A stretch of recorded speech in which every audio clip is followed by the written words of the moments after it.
Welcome to the Outdoor Realm YouTube channel. I'm Joe, and we're chasing our dream building a homestead on a remote piece of property in the Upper Peninsula of Michigan. So join us on this next adventure of the UP Project.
It's May now, and Lana and I are back up to the property. We've got some more tractor repair work to do. After changing the spark plugs, the misfiring issue seemed to be resolved. However, the tractor was randomly losing power and stalling out, which I believe to be an issue with either the distributor or the carburetor, or possibly a combination of the two. So I took the distributor and carburetor home on our last visit, completed a full rebuild on both of them, and now we need to reinstall them into the tractor. Okay. I have to admit, doing a rebuild on anything engine related is a completely foreign thing to me, and it was a little bit daunting at first. Some of them are called dirt ticks. Really? Maybe. Yeah. Can you put it up, Daddy? One of the great things about these old Ford 8Ns, though, is how simple they really are to work on. Very basic in design. So even a novice mechanic like myself can fix just about anything on this tractor, which is a great feature in the self-reliance aspect of things.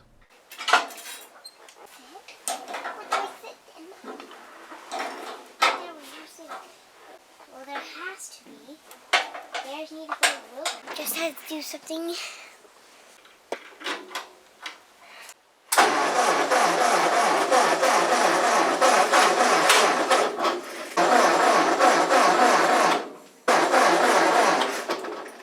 I missed a wire. There's a wire that goes on top of the distributor. Oh, that just broke off. Okay, I gotta repair that quick. That could be why I've been having issues. Oh, sisters, what go down? Come on, Dad. Come on. Oh, you're from here, Dad. Really? Yeah. Generally.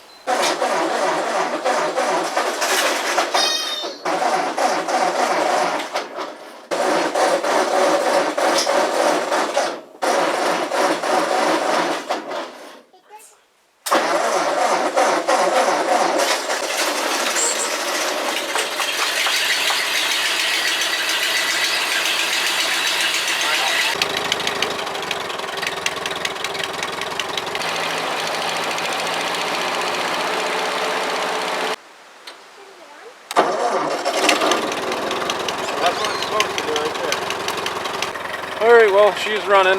It took a little bit. I don't know what the issue was before. It wasn't getting spark. I tested the spark plugs and it wasn't getting spark, so I pulled the coil off, put the coil back on, and then it worked. So there must have been some kind of disconnect there, but it's running pretty good. I think I got the carburetor set okay.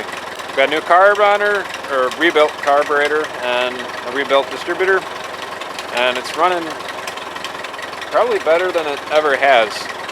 We're gonna go grab our stuff and head over to the camper and grab some dinner quick.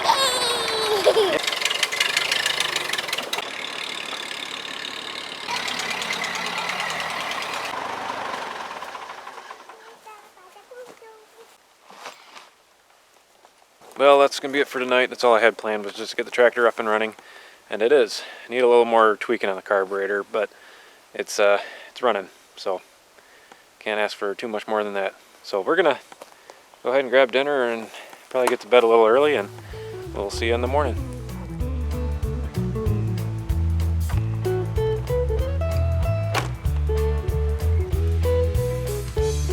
The next morning we set to work again on the cabin plot. This time we found a large rock that will need to be removed before we can grade down the surface of the cabin plot any further.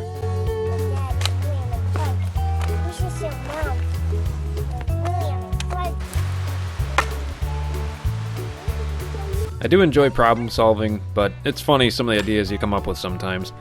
Like trying to break a big rock apart into smaller manageable pieces with a pickaxe. Not my brightest idea, but it's what came to mind first, so I gave it a try. Didn't take long to realize I was working harder and not smarter. It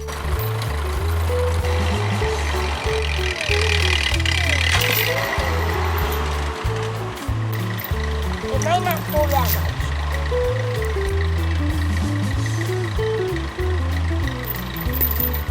You would have 2 wraps of that if I were you to pick it up. So check the go. Then you check the go. Go!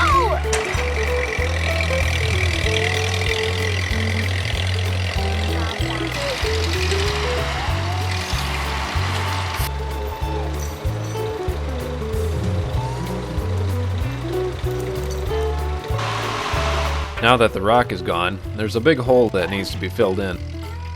We'll take care of that with the box blade while we get the area graded down a bit more.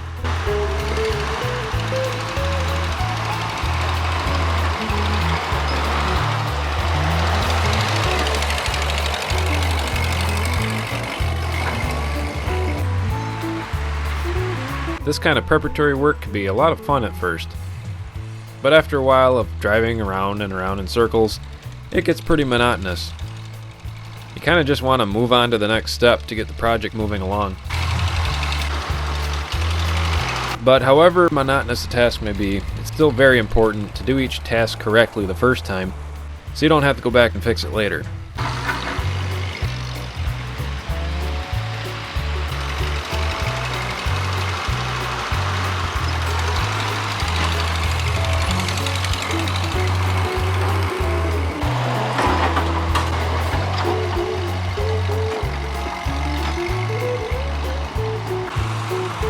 Taking on a big project like this requires a lot of time, and time is extremely valuable because there's only so much of it. So you don't want to waste your time having to fix something you should have done right to begin with. One would bear himself prudent not to cut corners if the goal is an outcome of excellence.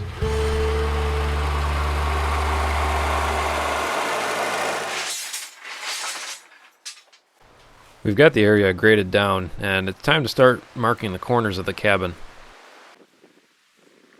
Having a plan of some sort is essential to the success of a project. Prior to starting this build, I sketched out our own blueprints for the cabin. Everything is to scale and provides a good visual as to what the cabin should look like. Before we mark the cabin corners, we need to figure out which way north is so we can orient the cabin correctly. Lining up these rocks will point the way north.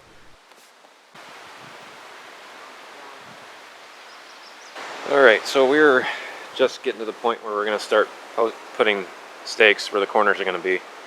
And then after those are put in, we'll go ahead and put up a string line set off where those stakes are.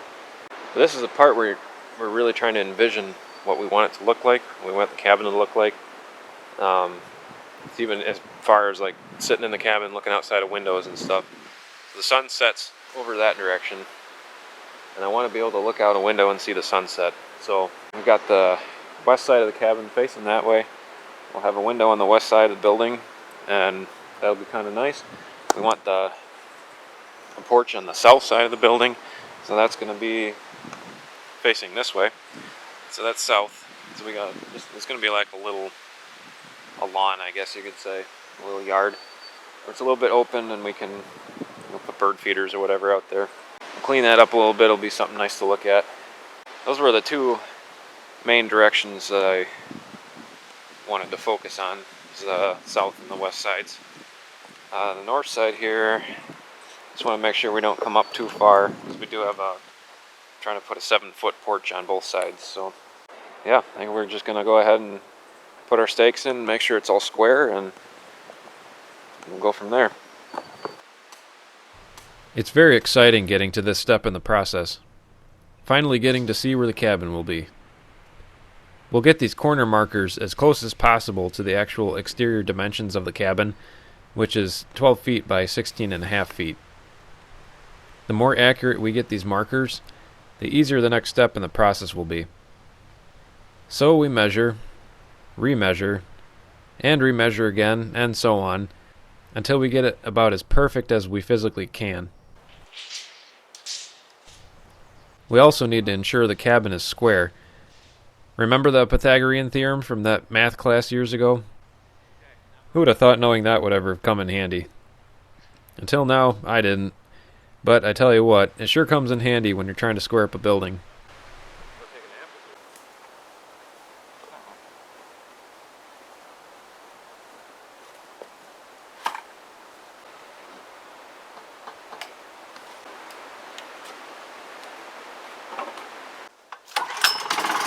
We need to put up a string line, and in order to do that, we need to put up batter boards. We have this scrap lumber that we got for real cheap on Facebook Marketplace, and we're just going to use that to cut up into our batter boards.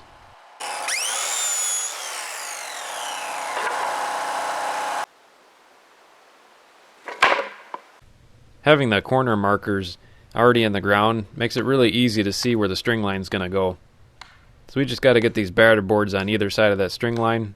Doesn't have to be perfect. We just need to make sure that the string line is in between them.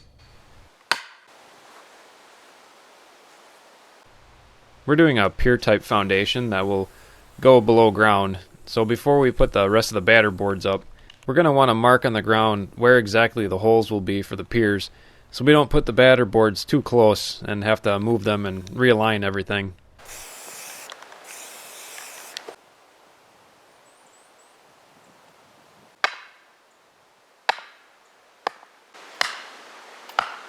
Now, I've never set up batter boards before.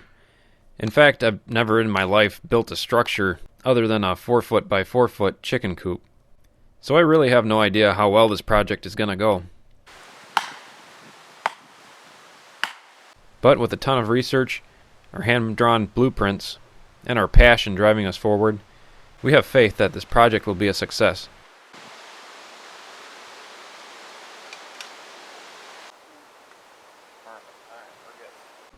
To make the leveling process easier, we invested in this little laser level, which was less than $100.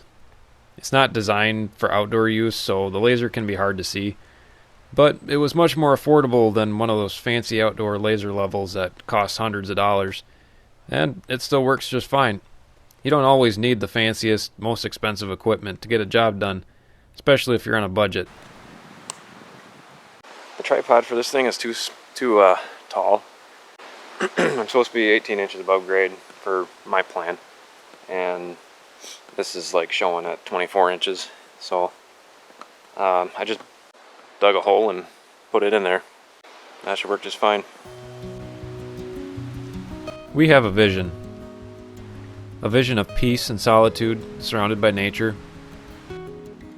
A vision of sitting on the porch of a hand-built log cabin, listening to the rainfall on the metal roof. A vision of our children playing and growing up in these woods. A vision that involves hard work to achieve.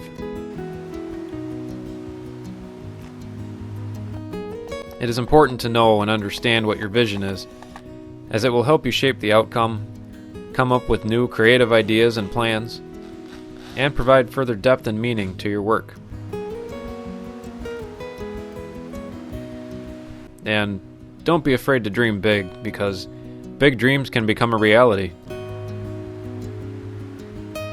And if you keep your sights small, you're only going to gain small results. You might think that you can't fulfill your dreams because you just don't know how. Well, no one anywhere knew how to do anything until they went out and did it. Every expert on every topic started off knowing nothing. And you'll learn throughout the process the skills needed to succeed.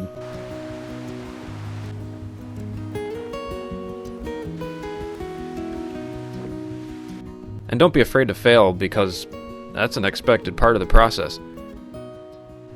Learn to overcome the failures and move on, knowing that you know more today than you did the day before.